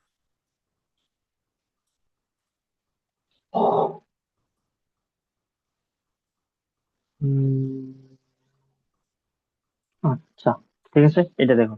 এখানে কি বলছে যে সৌর সুষমদণ্ডের মধ্যবিন্দুর ঘূর্ণায়মানের জন্য জড়তার ভ্রামক কত এবং চক্রগতির ভ্রামক কত? কি লিখছে? সৌর এবং সুষমদণ্ডের বিন্দুর ঘূর্ণায়মান মধ্যবিন্দুর, এটা এখানে বোঝাই গেলাম।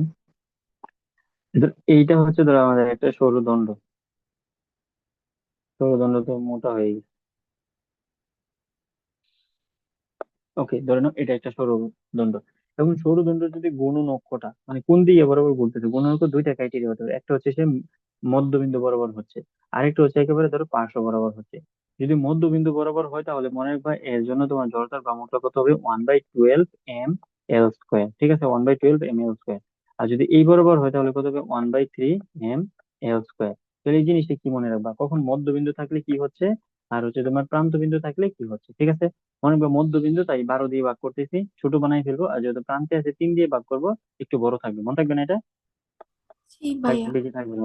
ওকে, এটা যদি মনে থাকে তারপর হচ্ছে আমরা জড়তার ভ্রামক নির্ণয় করবো। জড়তার ভ্রামক কিভাবে নির্ণয় করবা? জড়তার ভ্রামক নির্ণয় করবা হচ্ছে তোমার আহ জড়তার ভ্রামক চক্রবর্তী ব্যাসার্ধ, এটা ভুল লিখতে পারতো, চক্রবর্তীর ব্যাসার্ধ। ঠিক আছে, চক্রবর্তীর ব্যাসার্ধ আমরা কিভাবে নির্ণয় করবো? যে হচ্ছে তোমার জড়তার ভ্রামক যেটা আছে 1/12 ml স্কোয়ার সমান সমান m k স্কোয়ার। তো এই যে এরকম সূত্রটা একসাথে বসাবা, বসায় তুমি হচ্ছে এম কাটাকাটি করবা, এম কাটাকাটি যাবে, সংখ্যা কিছু কাটাকাটি যাবে, কে এর মান তুমি এখান থেকে পাবা। ঠিক আছে, তাহলে দেখো কে এর মান L/√12, এখানে কত পাবা? R/√2। পারবা না এটা? এম এর একটা আয়ের মান বের করতে পারলেই তুমি কিন্তু আরেকটা বের করতে পারবা, m k স্কোয়ার। প্রত্যেকটার সাথে m k স্কোয়ার দিবা। যেরকম এখানে একটা এক্সাম্পল দিই, যে এখানে দেখতে তারা সরল দণ্ড, সরল দণ্ড যদি হচ্ছে তোমার অক্ষটা যদি লম্ব বর কেন্দ্রগামী মানে মাঝখানে হয় তাহলে কি 1/12, তাই না? মাঝখানে হলে 1/12।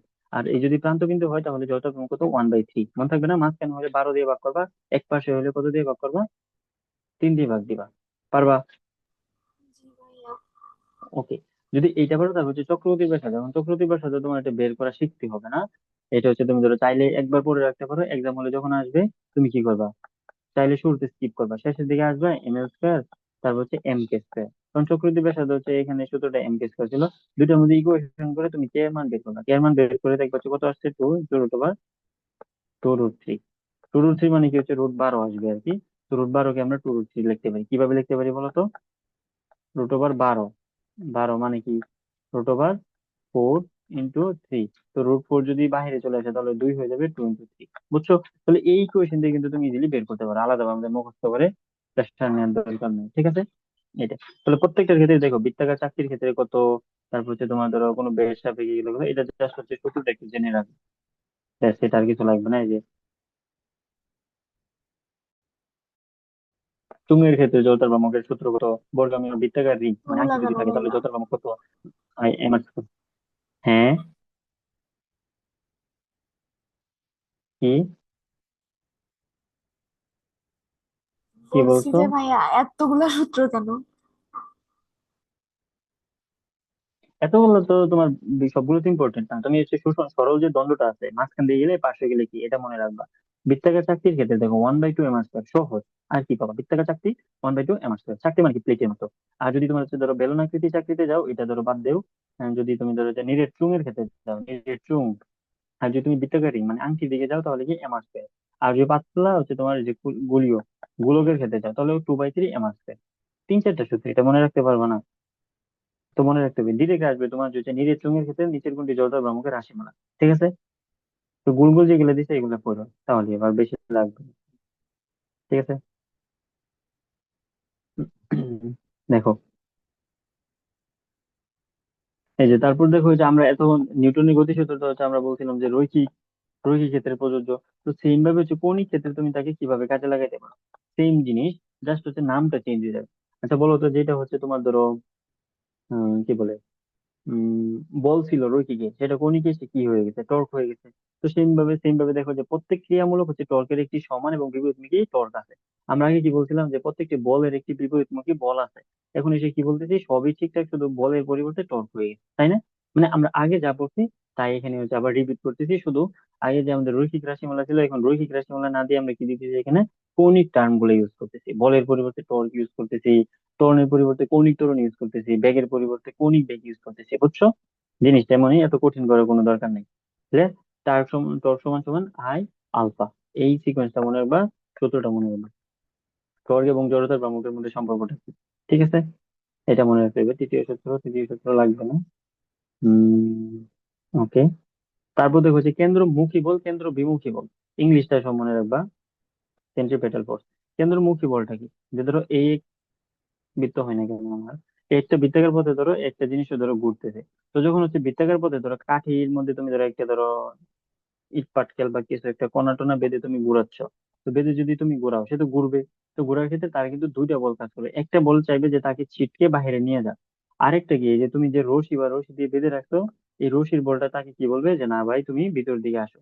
তাহলে একটা কেন্দ্রের বাইরের দিকে কাজ করতেছে, তাকে কি বলবো, কেন্দ্র বিমুখী বল। আর যেটা কেন্দ্রের দিকে কাজ করছে তাকে কি বলবো আমরা, কেন্দ্রমুখী বল। বুঝছো? সহজ জিনিস। এখন তোমার যদি কেন্দ্রমুখী এবং কেন্দ্র বিমুখী বল দুইটা সমান থাকে, তাহলে কি বলছে এইভাবে ঘুরতে পারবে। আর যদি কোনোটা বেশি হয়, ধরো কেন্দ্র বিমুখী বল যদি বেশি হয়, রশিটা ছিঁড়ে বাইরে চলে যাবে। আর যদি কেন্দ্রমুখী বল বেশি হয়, তাহলে তুমি ঘোরাতেই পারবা না, ঠিক আছে? এটা আর কি, এখান থেকে এটা মনে রাখলেই হবে আমাদের, কেন্দ্রমুখী বল, কেন্দ্র বিমুখী বল, নামটা সহ। কার্যহীন বল কোনটি, এই যে এরকম আসে পরীক্ষায়, যে নিচের কোনটি কার্যহীন বল, তো তার নামই তো কেন্দ্রমুখী অভিকেন্দ্র কার্যহীন, ঠিক আছে?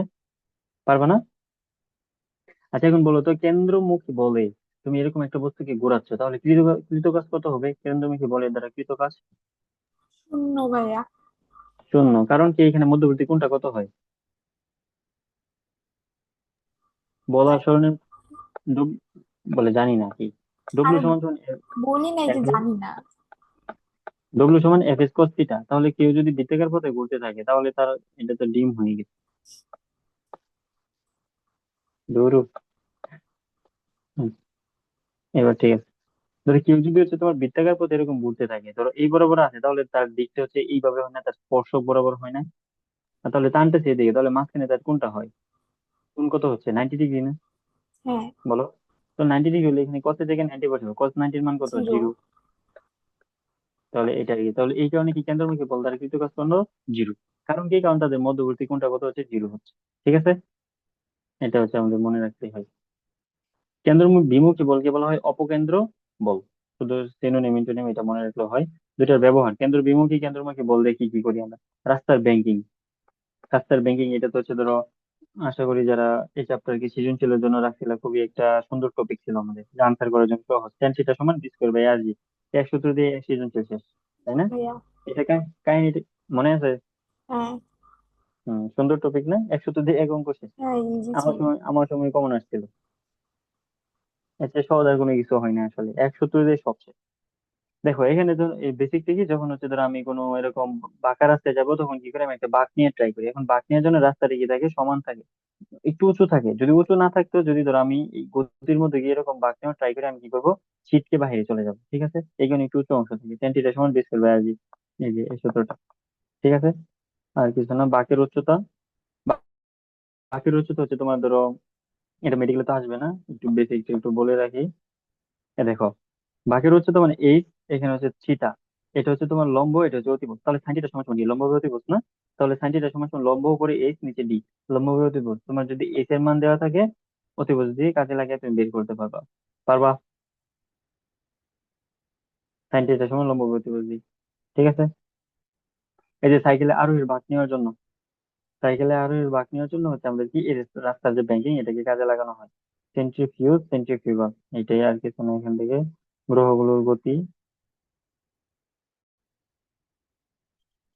এই যে তারপর দেখো সংঘর্ষ, স্থিতিস্থাপক সংঘর্ষে একটু আগে বলে দিয়েছিলাম, যে যে সংঘর্ষে তোমার সংঘর্ষের আগে এবং সংঘর্ষের পরে ভরবেগ সংরক্ষিত থাকে, তাকে আমরা কি বলি, স্থিতিস্থাপক সংঘর্ষে, তাই তো? মোট গতিশক্তি বা ভরবেগ একই জিনিস, যদি একটা গতিশক্তি সংরক্ষিত থাকবে ভরবেগ সংরক্ষিত থাকবেই তোমার, তো এটা মনে রাখবা। যদি গতিশক্তি থাকে অস্থিতিস্থাপক। ঠিক আছে, তাহলে এই ক্ষেত্রে তোমার জানতে হবে কি, জানতে হবে তোমার এখান থেকে ধরো এক্সাম্পল, যে কাদের মধ্যে যে নিচে দুটি কাজ বা ইস্পাতের বলে সংঘর্ষ স্থিতিস্থাপক নাকি অস্থিতিস্থাপক। ওকে, ইংলিশটা কি স্থিতিস্থাপক, ইংলিশ হচ্ছে ইলাস্টিক কলিউশন বা কলিশন। পারবা না? আর কিছু লাগবে না, অস্থিতিস্থাপকের ক্রাইটেরিয়া এই যে, এটা ইম্পর্টেন্ট খুব বেশি, এটা হচ্ছে ইম্পর্টেন্ট, এটা হচ্ছে ফিজিক্স দিয়ে মনে রাখতে হবে না, সিম্পল হচ্ছে মাথা খাটাও, ইজিলি মনে রাখতে পারবা। ওকে, দেখো এখানে কি বলছে, সংঘর্ষের পূর্বে বস্তুদের বেগ, সংঘর্ষের পূর্বে যদি বস্তুদের বেগ যদি সমান হয় তাহলে কি হবে, কোন সংঘর্ষ হবে? হবে না। কারণ ধরো তুমি, আমি এখানে আছি, ধরো হচ্ছে আরেকজন ধরো এখানে আছে, তো একে আমি দৌড়াচ্ছি, এর বেগও হচ্ছে 50, আমার বেগও 50, একে আমি ধরতে পারবো? পারবো না। তার মানে কোন সংঘর্ষ হবে? হবে না। এটা বলার জন্য আমাদের ফিজিক্স লাগে? ফিজিক্স লাগে না। ঠিক আছে, বস্তু দুটির ভর সমান, বস্তু দুটির যদি ভর সমান হয় তাহলে তো তারা যখন হচ্ছে ধাক্কা লাগবে, ধাক্কা লাগার পর তারা কি বেগ বিনিময় করবে। ঠিক আছে, ধাক্কা লাগাবো কি করবে, বেগ বিনিময় করবে। এটা যদি ভর সমান হয়, বস্তু দুটি ভর সমান এবং শুরুতে দ্বিতীয় বস্তুটি গতিহীন, দ্বিতীয় বস্তুটি গতিহীন, তাহলে এই ক্ষেত্রে কি হবে, যে তুমি ধরো, ধরো এখানে একটা এক্সাম্পল দিই, ধরো গোল্লা করে আঁকাই দিই, এই যে গোল একটা বল সমান সমান, এই যে আরেকটা গোল বল, দুইটা সমান সমান। এখন তো দুইটার ধরো ভর সমান, কিন্তু হচ্ছে ধরো শুরুতে তোমার যে এই বস্তুটা, এটা হচ্ছে ধরো স্থির আছে, এটা স্থির। এখন সে ধরো ফাইভ ফাইভ এমএস ইনভার্স ওয়ানে দৌড়াচ্ছে, সে গিয়ে যখন একে ধাক্কা দিবে, ধাক্কা দেওয়ার পর সে হচ্ছে তার জায়গায় স্থির হয়ে যাবে, এটা হচ্ছে কি ফাইভে, আরে ভাই এটা কি হয়ে গেছে, এটা হচ্ছে ফাইভে দৌড়ানো শুরু করবে, বুঝছো? তার মানে একটা স্থির হবে, আরেকটা তার সমান বেগ নিয়ে চলতে থাকবে, বুঝছো না? পরে দেখো, বস্তু দুটি ভর অসমান, সমান না এবং শুরুতে দ্বিতীয় বস্তুটি গতিহীন, তাহলে কি হবে এখানে? ধরো তুমি যদি একটা মার্বেল একটা পাথরকে মারো, তাহলে কি পাথর গতিশীল হবে না মার্বেল গতিশীল হবে? ধাক্কা খেয়ে মার্বেলই গতিশীল হবে, তাহলে যার মার্বেল। ভর কম থাকবে সে মার্বেল। এই যে এই কথাগুলো হচ্ছে নিচে লিখছে তোমার, এই যে এটা, যদি কোনোটা খুব বেশি ভারী হয়, ভারী হলে সে তো মানতেছে না। ধরো তুমি একটা পাথরে, এত বড় একটা পাথর, এখানে পিছিয়ে একটা মার্বেল তুমি ধরো 1000 বেগে ছুড়ে মারছো, ছুড়ে মারলে কি হবে, সে 1000 বেগে ছুড়ে মারছে, 1000 বেগে আবার পিছনে চলে যাবে, একে তো নাড়াইতে পারবে না, তাই না? এটা, তাহলে এগুলোর জন্য তো আমাদের ফিজিক্স তো লাগে না। তারপর দেখো অস্থিতিস্থাপক সম্পর্ক কি, ইন ইলাস্টিক কলিশন কি, ইন ইলাস্টিক কলিশন হচ্ছে এখানে গতিশক্তিটা কি হবে, সংঘটিত হবে নাকি হবে না? হবে না।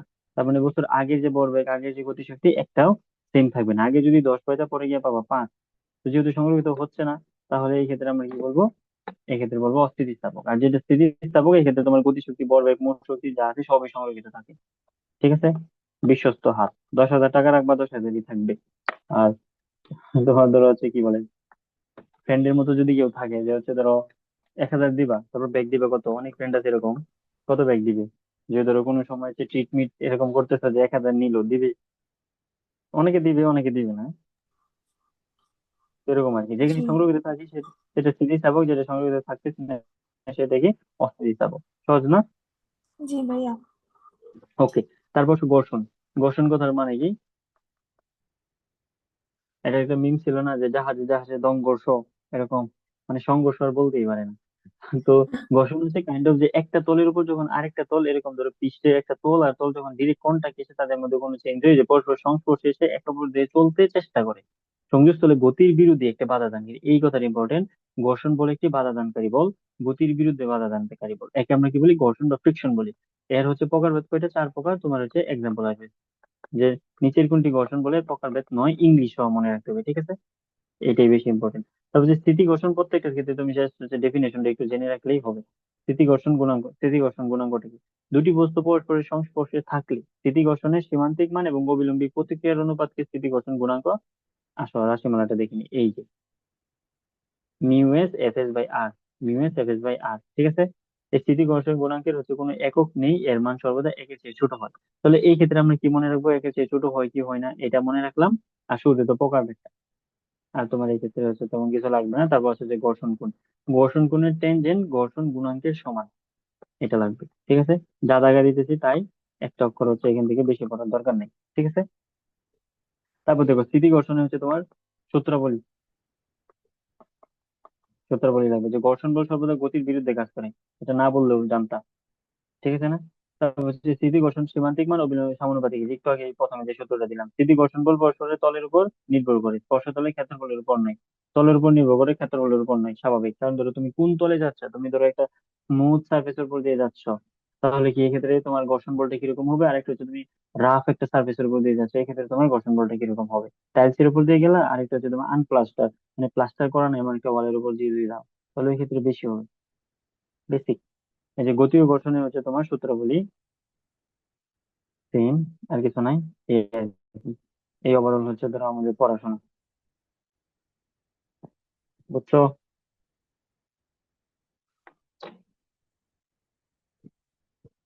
আসো নাকি গেছো? আপনার ইয়ে আছেন?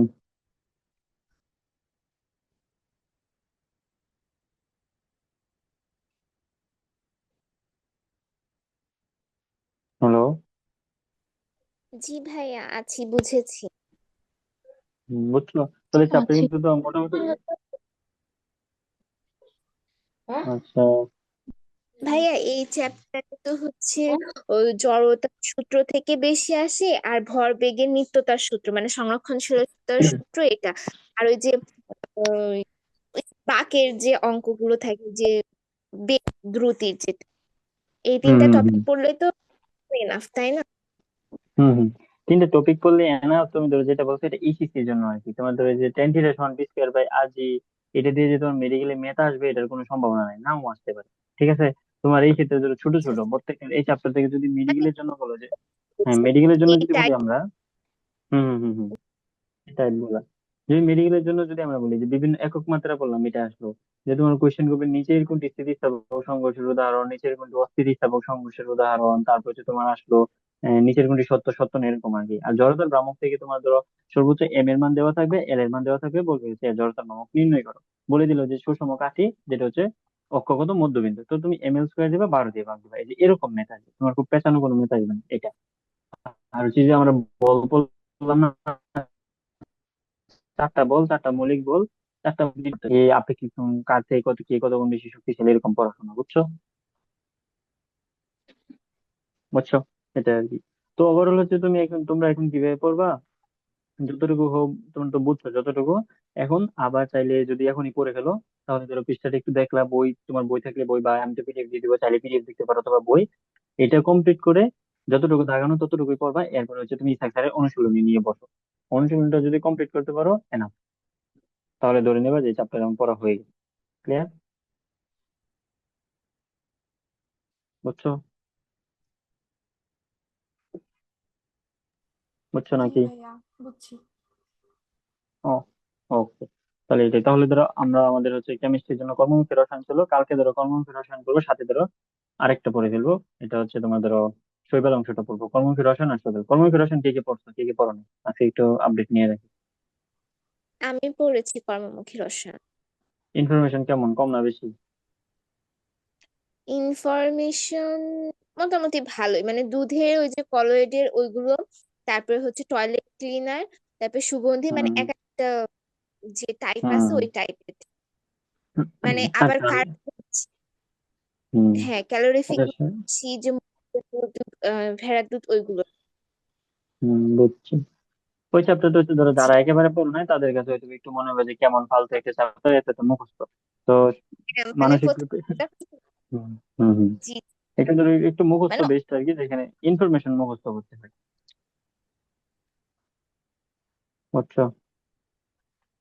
এটা আর কি।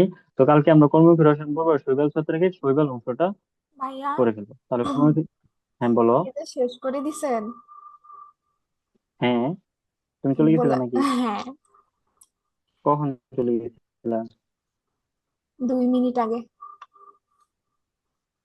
2 মিনিট ধরে তো আমরা কথাই বলতেছি, তুমি বুঝো নি কোনটা, এটা বলো, মানে কোন এই টপিক তার তোমার লাস্ট আগে টপিক ছিল। ছিল এটা বলো।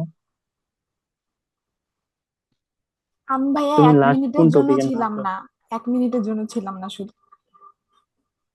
তাহলে 1 মিনিট আমরা যেমন পড়ি না, 1 মিনিট হচ্ছে তোমার নুসরাত নেবি কিছু বলতেছিল, তার কথা রিপ্লাই দিতে।